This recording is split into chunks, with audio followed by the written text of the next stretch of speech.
Robit Fahmi di FLM Channel. Seperti biasa, hari ini kita akan kehadiran tamu di podcast dengan pembahasan yang menarik. Dan hari ini kita membawakan tema yang mungkin sudah tidak asing lagi, yaitu tentang perusahaan pers, jurnalis, terus kemudian jurnalis warga. Hari ini saya sudah mendatangkan narasumber yang sudah lama malang melintang di dunia jurnalistik, yaitu sahabat Mahrus Soleh. Selamat datang Mas Mahrus. Terima kasih. Saya biasa memanggilnya Mas Mahrus karena kebetulan beliau ini masih senior ya di berbagai organisasi apapun gitu. Jadi teman-teman, kenapa kita membahas soal perusahaan pers tentang jurnalis dan jurnalis warga? Beberapa waktu lalu jurnalis warga itu terutama jurnalis mainstream ya, media mainstream itu, persepsi publik kepada media mainstream itu justru menurun. Nah, ini ada apa? Terus kemudian publik atau netizen itu lebih percaya dengan jurnalis warga. Tapi kemudian jurnalis warga ini kalau tidak dibekali dengan keilmuan yang cukup, ini juga berpotensi dilaporkan dan kerana hukum. Dan hari ini kita akan memberikan kesempatan kepada Mas Mahrus Soleh untuk sedikit menjelaskan soal itu. Mungkin yang pertama dulu Mas, soal perusahaan pers. Ya, terima kasih. Assalamualaikum warahmatullahi wabarakatuh. Selamat siang. Jadi memang perbincangan soal jurnalis dan jurnalisme warga yang muncul akhir-akhir ini tidak bisa lepas dari signifikansi perkembangan digital dan teknologi informasi, sehingga aktivitas jurnalisme warga itu semakin menguat. Nah, sebenarnya munculnya jurnalisme warga ini juga menjadi harapan baru sebenarnya bagi iklim demokrasi di Indonesia, karena dengan munculnya jurnalisme warga, alat kontrol terhadap penguasa itu menjadi bertambah. Tidak hanya jurnalis yang bekerja di perusahaan media, ada jurnalis profesional, tapi juga ada keterlibatan masyarakat di sana. Nah, tapi dalam perkembangannya ini yang perlu diperbincangkan, karena jurnalis warga itu selain dia menjadi harapan baru, di satu sisi mereka juga mendapatkan ancaman ketika melakukan aktivitas jurnalistik itu. Misalnya ancaman dilaporkan, yang paling umum adalah pencemaran nama baik. Nah, saya akan berbicara bagaimana sih sebenarnya konstruksi jurnalis mainstream, jurnalis yang bekerja di perusahaan mainstream atau jurnalis profesional dengan jurnalis warga. Dalam konstruksi hukum di Indonesia, hukum positif di Indonesia, perlindungan negara terhadap aktivitas jurnalistik itu kan hanya kepada jurnalis profesional yang bekerja di perusahaan media mainstream, perusahaan media yang berbadan hukum, yang menjalankan aktivitas jurnalistik secara kontinu, kemudian juga menjalankan fungsi-fungsi pers sebagaimana diatur dalam Undang-Undang 40 tahun 99 tentang pers. Fungsi edukasi, kontrol sosial, informasi, menghibur, dan yang kelima adalah ada fungsi ekonomi. Nah, sementara jurnalis warga itu biasanya dilaksanakan oleh warga, untuk dari warga, oleh warga, dan untuk semua. Jadi semuanya bisa mengakses maupun memberi masukan terhadap aktivitas itu. Nah, ini cukup dalam perkembangannya perusahaan media massa itu kan ternyata ada yang mengasumsikan atau memang dinamikanya begitu ya pasca Pilpres 2014 sampai sekarang, seperti yang Robert tadi disampaikan, bahwa tingkat kepercayaan publik terhadap perusahaan media itu cenderung menurun dari tahun ke tahun. Ini kalau kita flashback, itu bisa titik baliknya itu bisa dilihat dari pemilu 2014, di mana ada beberapa perusahaan media atau tepatnya mungkin konglomerasi media itu yang berafiliasi dengan kepentingan politik tertentu dan pengusaha tertentu, sehingga banyak sekali produk-produk yang seharusnya, karena semangat jurnalisme itu kan membela kepentingan publik dengan akal sehat dan hati nurani, kan begitu. Tapi dalam faktanya banyak yang ini disimpangkan, sehingga menurut saya jurnalis warga ini juga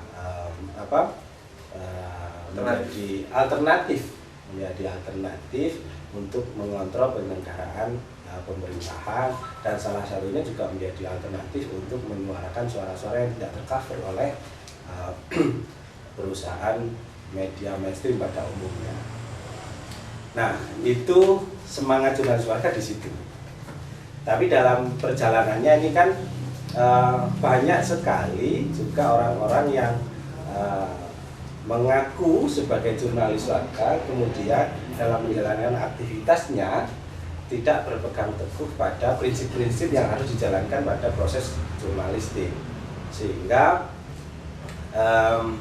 produk yang dihasilkan juga cenderung dalam tanda petik menyelisihi etik.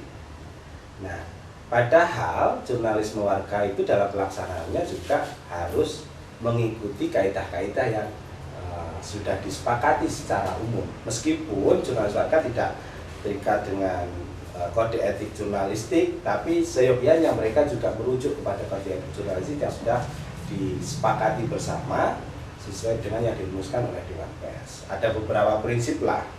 Misalnya produk jurnalisme warga itu juga harus mengedepankan prinsip kejujuran, tidak plagiat dan seterusnya. Kemudian menampilkan sumber informasi yang jelas, tidak menyesatkan atau manipulasi dan seterusnya. Kemudian yang berikutnya adalah juga memegang teguh prinsip adil atau keadilan. Jadi tidak boleh memihak pada satu kelompok, pada satu kepentingan, atau pada satu golongan saja.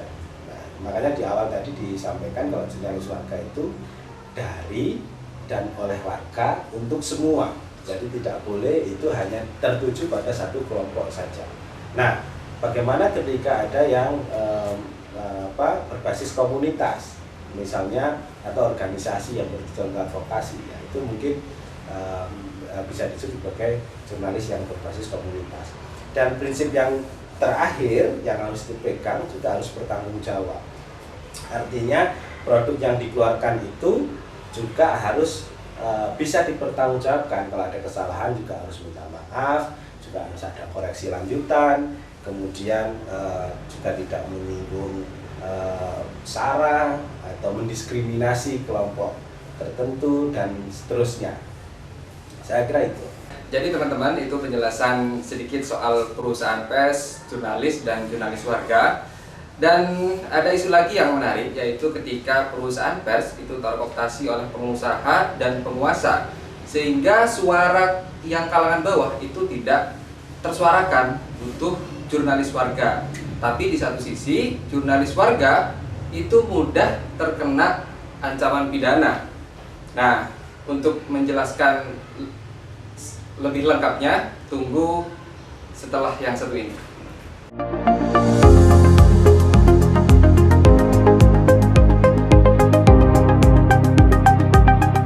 Saya AKP Arumi Nambala, Kasal Jember. Selamat atas penayangan podcast FWLM Jember. Semoga sukses selalu.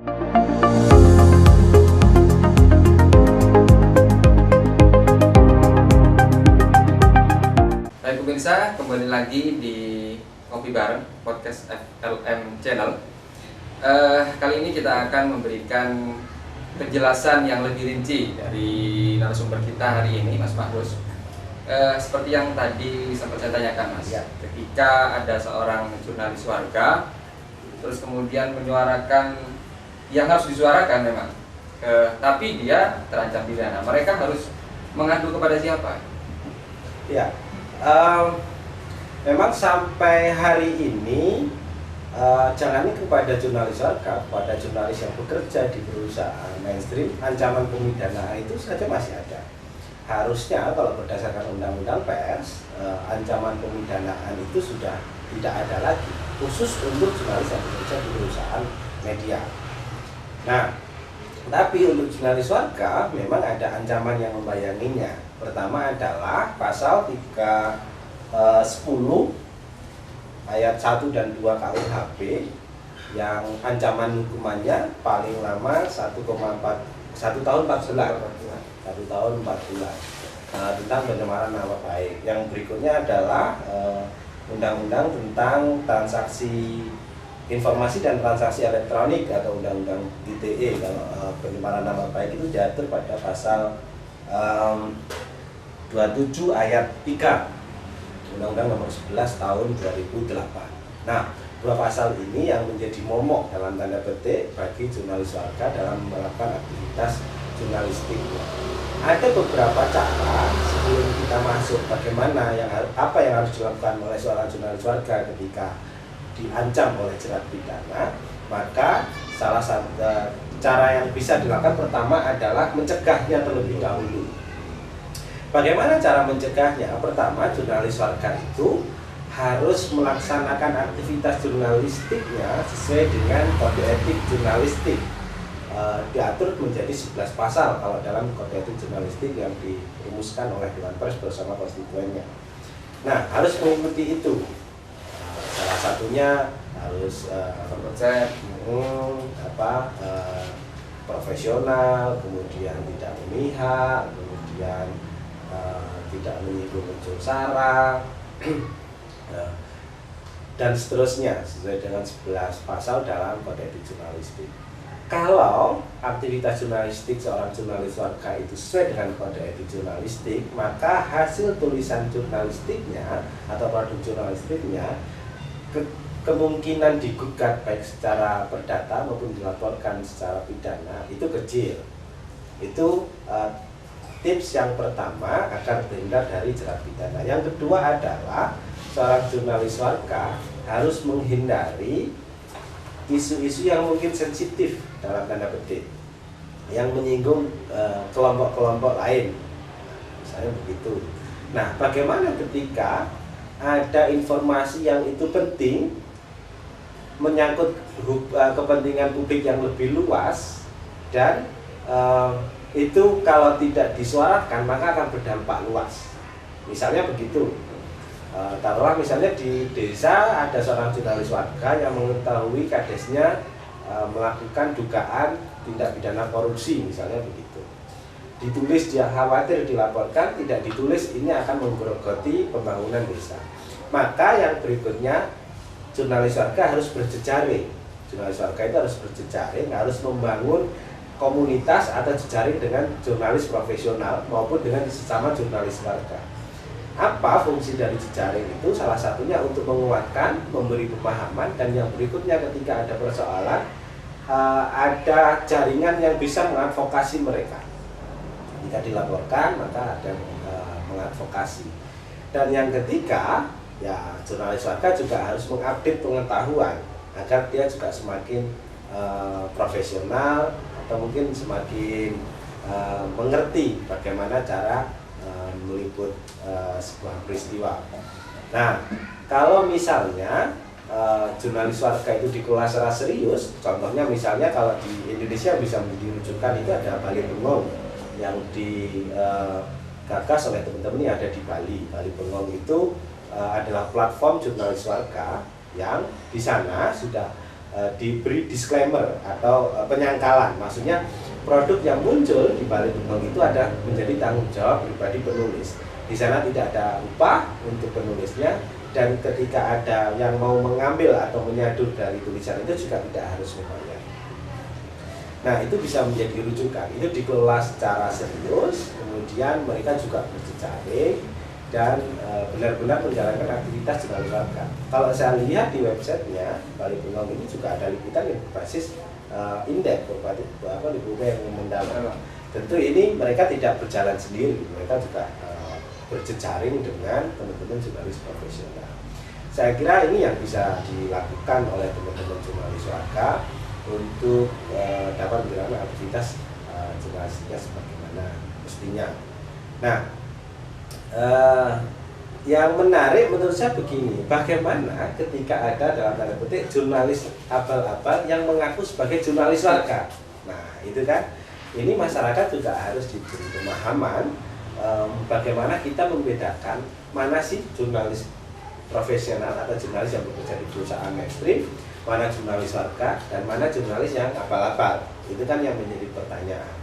Nah, selama mengikuti kode etik dalam aktivitas jurnalistiknya itu mengikuti kode etik, itu bisa dimungkinkan adalah jurnalis profesional dan jurnalis warga.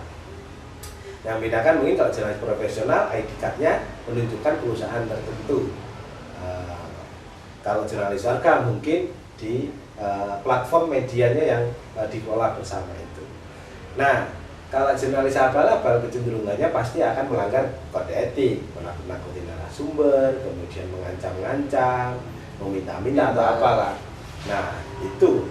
Nah, publik juga harus memahami mana orang yang melakukan aktivitas jurnalistik untuk kepentingan publik dan mana aktivitas jurnalistik yang untuk kepentingan pribadi orang itu atau kelompoknya. Saya kira itu. Dan kalau memang ada jurnalis warga yang terjerat atau dilaporkan, bisa minta lembaga bantuan hukum publik atau teman-teman yang tergabung di organisasi profesi. Termasuk saya kira FLM ini juga pasti akan membuka ruang ketika ada jurnalis warga yang tersandung masalah hukum, karena juga ada penasihat hukumnya di FLM. Itu saya kira bisa menjadi cara nanti jurnalis warga untuk mengadvokasi dirinya dan teman-teman yang sesama jurnalis warga. Ya, jadi itu teman-teman. Apabila ada jurnalis warga yang mendapatkan ancaman pidana, ya bisa seperti yang sudah disebutkan di LBH apa mas?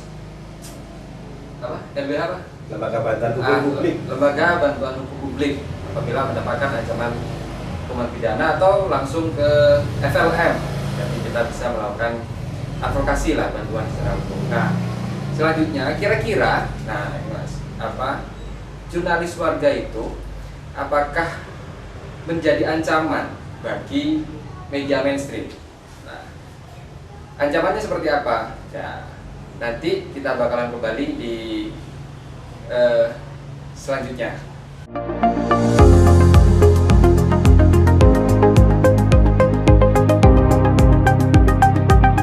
Assalamualaikum warahmatullahi wabarakatuh.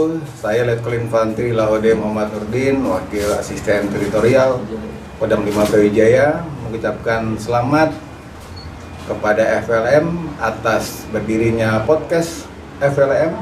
Semoga dengan berdirinya podcast FLM ini Jember semakin maju, Jember semakin keren. Teman-teman media bisa berkolaborasi dengan seluruh komponen masyarakat. Pemerintah bisa memanfaatkan momentum ini untuk bisa memajukan pembangunan Jember, karena keberadaan daripada podcast ini bisa memberikan suatu nilai manfaat bagi masyarakat Jember, sehingga keberadaan TNI Polri, keberadaan pemerintah daerah juga bisa diwadahi oleh podcast Jember ini. Sukses selalu podcast Jember.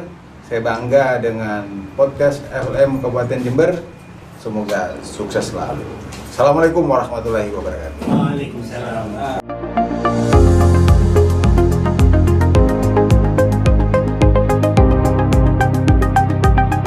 Halo, masih di FLM Channel.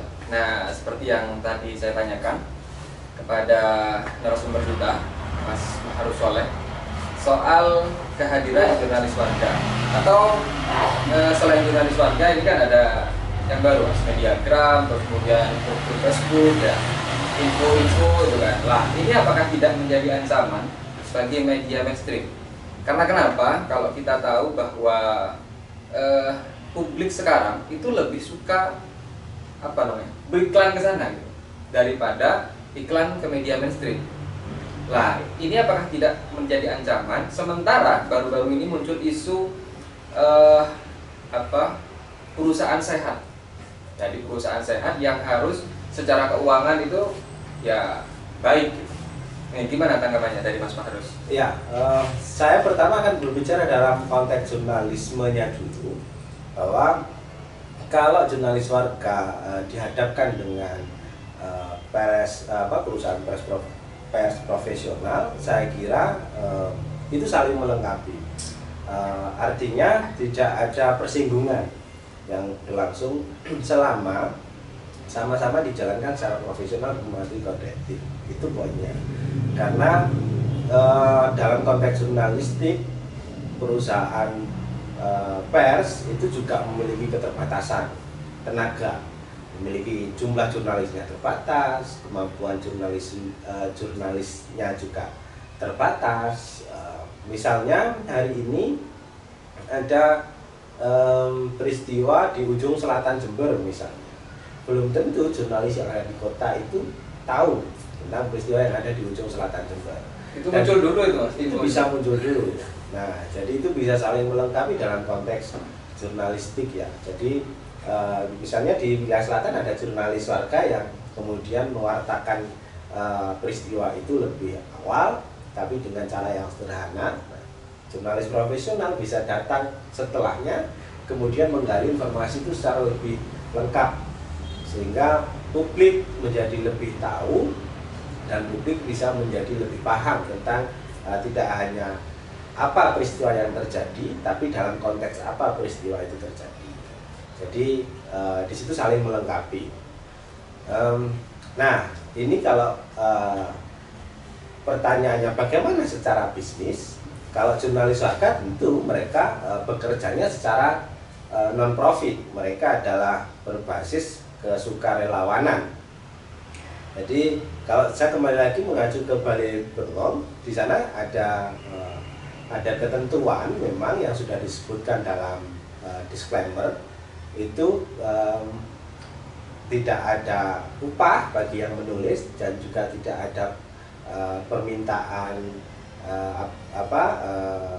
dana tertentu bagi yang ingin mengambil atau mengolah informasi yang disuguhkan oleh Balai Bengong.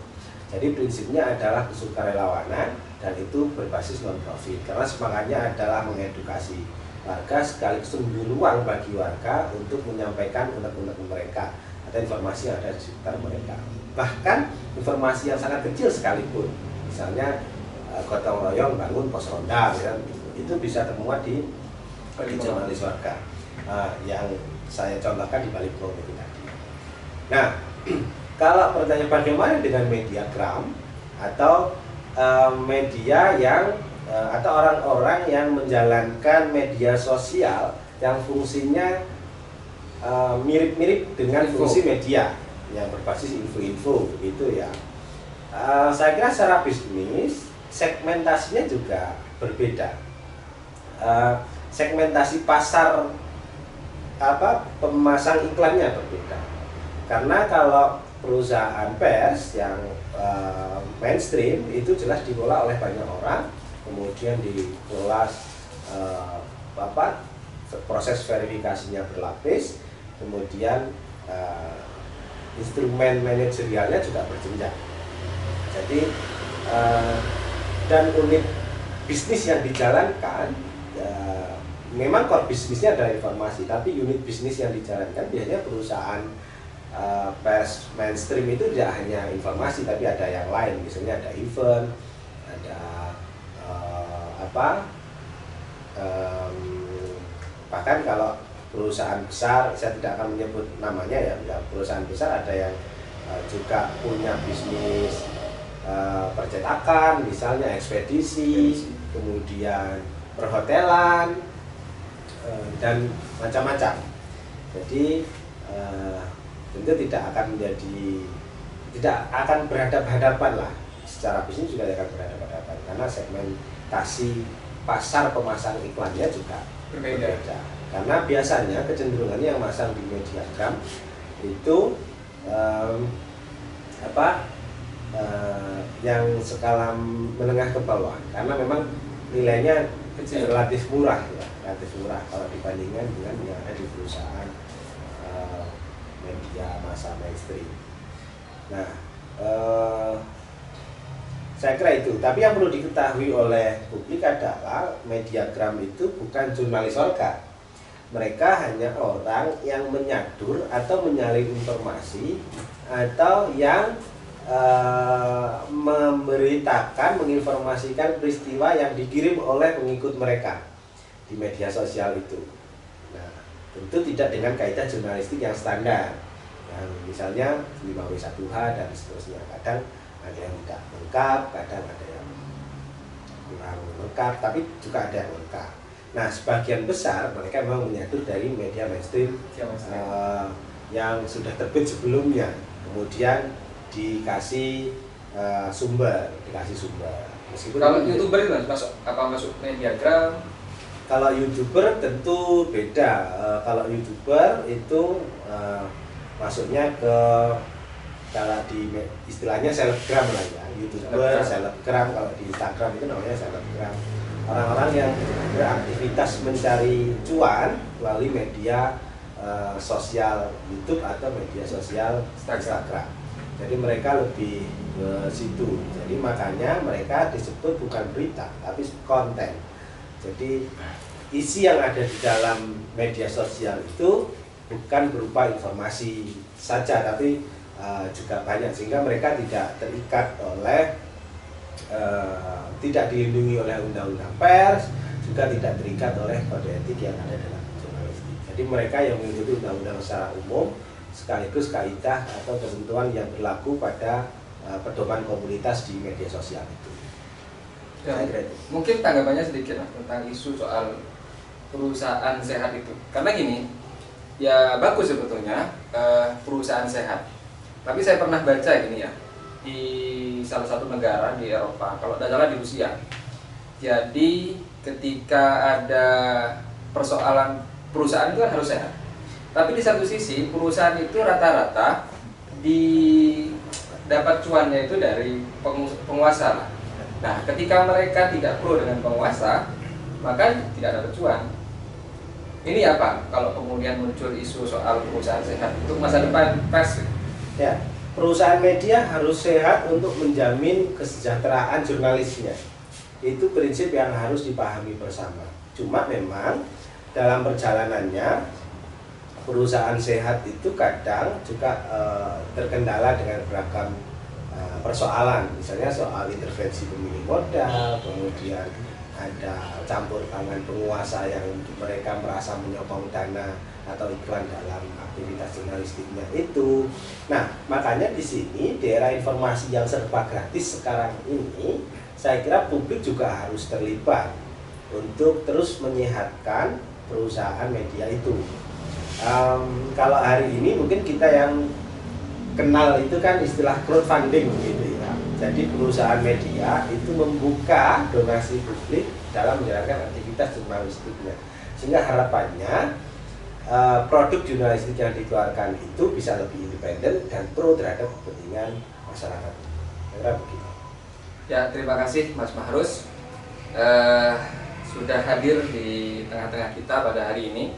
Semoga pembahasan kita hari ini soal perusahaan pers, soal jurnalistik dan jurnalis warga ini bisa memberikan edukasi, inspirasi kepada publik, dan kita bakal jumpa lagi di lain waktu dengan pembahasan yang berbeda-beda.